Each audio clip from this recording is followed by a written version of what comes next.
Bonjour, je m'appelle Jean-Louis Valois, je suis auteur et aujourd'hui je vais vous parler de Après la Bérésina en vous lisant un petit extrait. Ça commence dans l'Alabama. Elle était si loin à l'époque où le paysan pouvait dormir 8 heures d'affilée. Aujourd'hui encore, l'homme n'avait pratiquement pas fermé l'œil, la nuit ayant été particulièrement pénible en raison de cette lourde chaleur.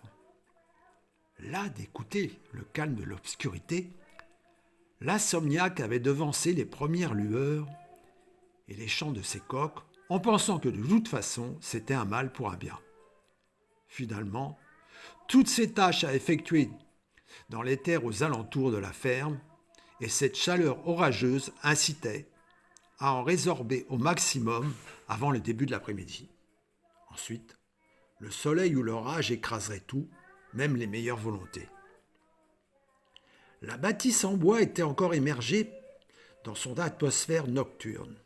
À l'étage, Élisabeth et ses deux petites filles dormaient profondément. Le vieux chien, lui, inaccoutumé aux bruits initiaux, avait entendu son maître descendre les escaliers. Aussitôt, l'animal s'était difficilement levé de son emplacement favori, le coin de la cheminée. En bas, le paysan remit 2 grosses bûches noueuses sur les braises encore chaudes de la cheminée. Juste après, Alexis examina le chaudron noirci par d'innombrables feux. Il n'y avait plus de soupe. Pas grave. Comme il ne mangerait certainement pas avant le soir, dans la foulée, il attrapa la poêle, cassa 8 œufs dedans, éplucha un gros oignon, mélangea le tout pour préparer une omelette aussi vite cuite qu'aussi vite déglutie, le tout accompagné d'une livre de pain de seigle et de 2 verres de vin de sa vigne. Ensuite, son rituel matinal reprendrait sa place. Avant de sortir, Alexis Sûreté tira sa pipe de sa poche, la bourra de tabac avec soin, se saisit d'une branchette placée près de l'âtre de la cheminée, la plongea dans l'incandescence des braises pour s'en servir en guise d'une allumette.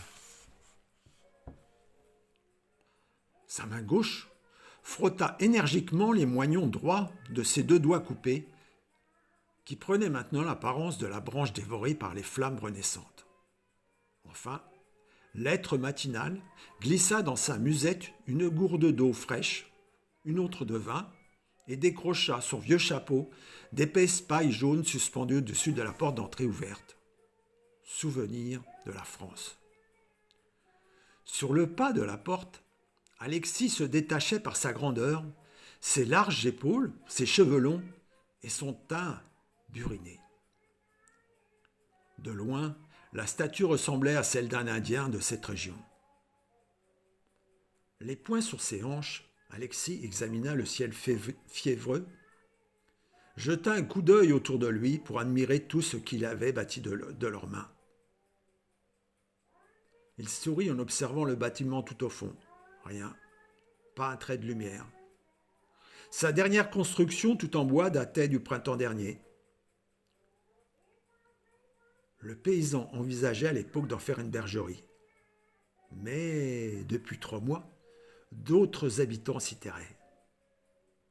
Comme il était tôt, l'être matinal décida de ne pas les déranger.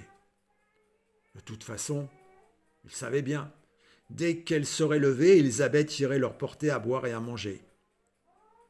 Lui passerait les voir en rentrant de son labeur. Après ce regard rassénéré sur sa propriété, un nouveau regard encore plus contemplatif, à la limite de l'extase, prendrait place pour dévorer une forêt lointaine et le chemin qui tournait au sommet de la colline. S'en suivrait l'impression d'immensité vers les contreforts des Alpes-Appalaches. Ce pays semblait sans barrière, sans fin pour le regard. Cette terre ne pouvait pas être observée à la lueur d'une bougie. Ici, presque rien ne s'apparentait à ce que l'homme connaissait et à ce qu'il avait adoré durant son enfance. l'apprentissage avait été compliqué.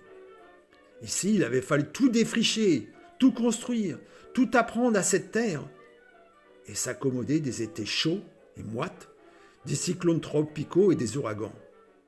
Mais ici, il avait tout de suite compris qu'il fallait oser et entreprendre pour vivre en paix avec sa famille et posséder un véritable endroit d'une centaine d'hectares de terres cultivables. Il se contentait juste de maudire le temps, responsable des mauvaises récoltes, comme tout paysan qui se respecte ici ou ailleurs.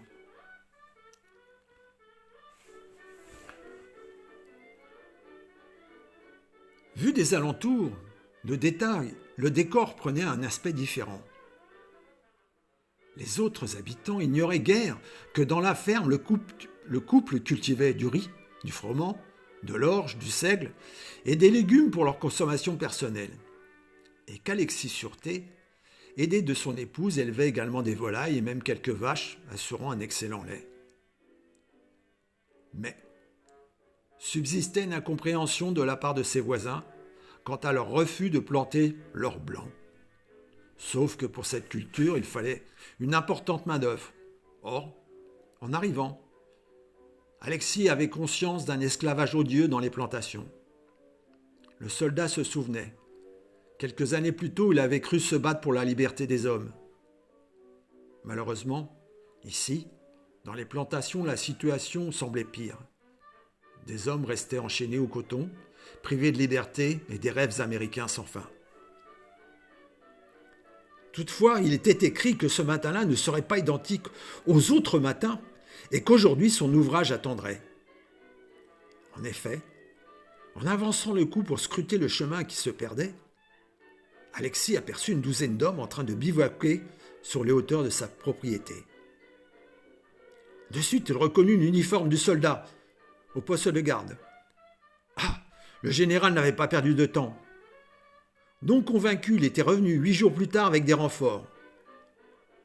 Le militaire n'avait pas compris le refus d'Alexis, ni compris que l'ancien officier n'avait plus envie de se retrouver au fin fond du diable Vauvert, en des contrées dont il n'avait que faire. Le général était certainement resté au temps de la résignation, celui où personne ne protestait, où la majorité des bons petits soldats obéissaient et acceptaient tout sans jamais songer au lendemain. Alexis fut pris d'un long frisson. Instinctivement, il fit un pas en arrière. Que se passe-t-il? Que veulent-ils? Qu'attendent-ils encore de moi? Ça ne sera donc jamais terminé. Non! C'était donc cela jusqu'à sa mort. On lui rappellerait les souffrances endurées, les épreuves subies, les humiliations.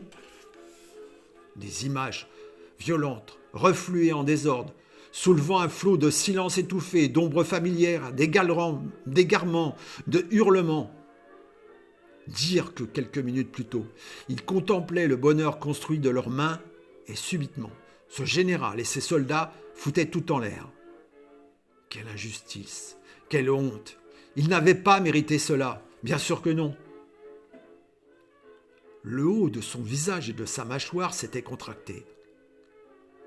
Sa première réaction fut de pivoter sur ses talons afin de rentrer dans la maison pour décrocher son fusil, puis de grimper vers eux et les faire dégarpir, et s'il le fallait, en les empoignant un par le col de la chemise. Il faillit prendre l'arme dans ses mains, mais il s'était juré de ne plus employer la violence, et il ne voulait pas mettre la vie de sa famille en danger.